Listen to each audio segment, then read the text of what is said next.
যেমন এরা ছোটখাটো ব্যবসায়ী, এরা আনে হয়তো 10-20 যাই লাভ করে, কিন্তু ওরা কিন্তু বড় ফ্যাক্টরি। ওদেরকে যদি আপনারা একটু মানে একটু স্ট্রং ভাবে হ্যান্ডেলিং করতে পারেন, তাহলে এরা কিন্তু শিকার হয় না।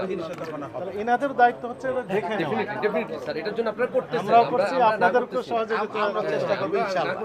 সবাইকে এগিয়ে আসতে সবাইকে হবে। আগাইতে হবে, জি। শুধু সরকারের উপর একটা চাপ দিলে তো হবে না, না। না, সেটা সরকারের আমরা- লোক অল্প কয়েকজন, অল্প কয়েকজন। ওভারওয়েলমিং মেজরিটি আপনারা। বেশি। আপনারা যদি এগিয়ে আসেন তাহলে আমাদের কাজটা আরো সহজ হয়ে ইনশাআল্লাহ, যাবে। ইনশাআল্লাহ, আমরা তো আপনাদের কিন্তু জনস্বার্থ রক্ষা করতে হবে। জি জি ইনশাআল্লাহ। একটু জিনিসটা একটু মাথায় রেখে নাকি অভিযানটা আপনারা চোখ একটু বেশি রেখে এই বেটার হবে। এই ভেজাল কসমেটিক্স ব্যবহার করে অনেকের ত্বক নষ্ট হয়ে গেছে, অনেকের হ্যাঁ, বিয়ে ভেঙে গেছে, করে আমাদের অনেকের বিয়ে ভেঙে গেছে, এমন ঘটনা ঘটেছে। হ্যাঁ, ঠিক আছে।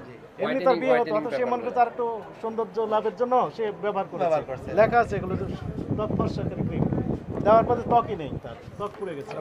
জ্বলে গেছে, ইয়ে হয়ে গেছে। ঠিক আছে, আপনার কথা ঠিক আছে স্যার। কিন্তু ওই জিনিসটা একটু মাথায় রেখেন আর কি স্যার, জিনিসটা আমাদের তাহলে এই ব্যবসাগুলো আপনারা দয়া করে আমাদের একটু সহযোগ চলেন আমরা আরেক অন্য সেক্টরে একটু দেখাই।